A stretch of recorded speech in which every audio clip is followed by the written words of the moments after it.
Episode 5 of The Testaments begins with Agnes drowning in shame and struggling to deal with the ramifications of her assault. After what Becca's father has done to her, she does her best to push it out of her mind. The main focus right now is the commander's ball, and after some stern instruction from Paula, Agnes heads off for the big night.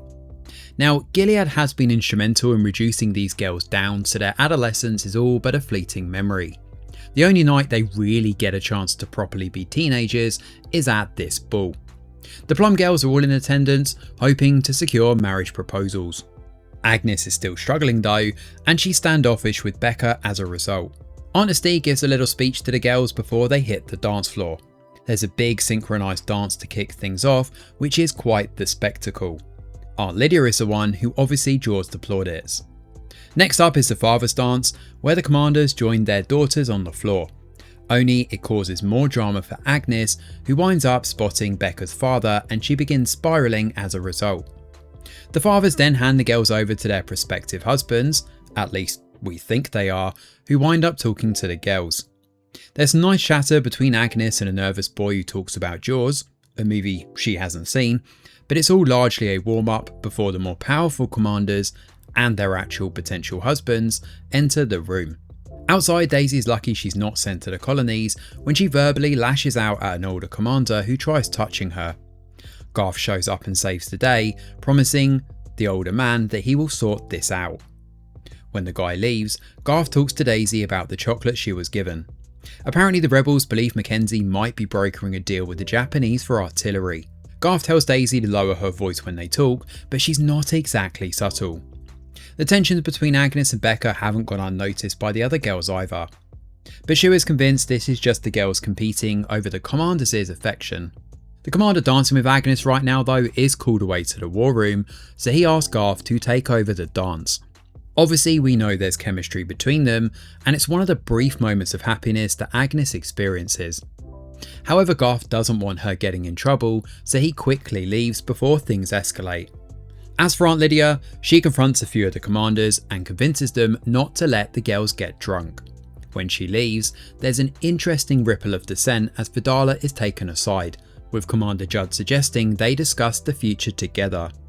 Unfortunately, one of the girls that's very obviously drunk is Becca. Shu leaves Daisy to handle this and they head into the bathroom together.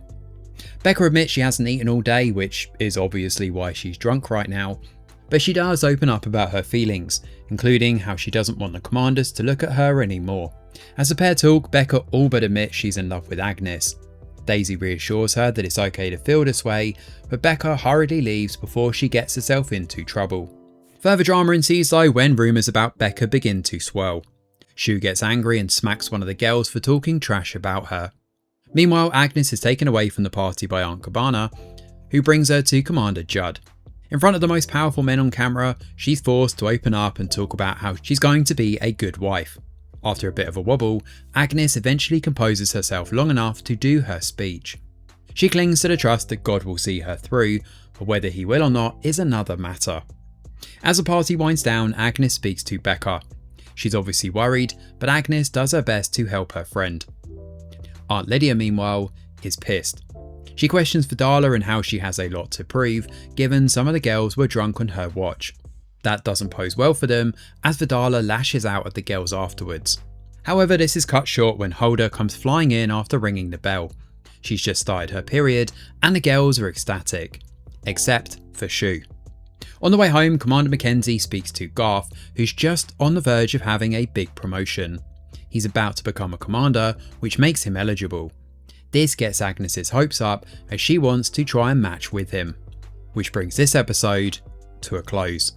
So The Testaments returns this week with another solid episode, featuring a dystopian prom and a look at how Gilead matchmakes these girls as they come of age. The ripples of dissent between Aunt Lydia and Vidala can be seen escalating this time too, which is quite interesting because we saw parts of this last episode as well. Judd is stirring this up even more with his words, and it'll be interesting to see how that spills over in the future. This episode does see Shu get more screen time as well, and she obviously looks out for the girls. She's intelligent and loyal, caring a lot about her friends, but also looking out for her own success too. This sets up an interesting dynamic, especially with Hulda and the growing secrets between the girls. The more intriguing drama though comes from Daisy, who seems to find herself right in the thick of everything. She's lucky with that older commander that she didn't get sent straight to the colonies.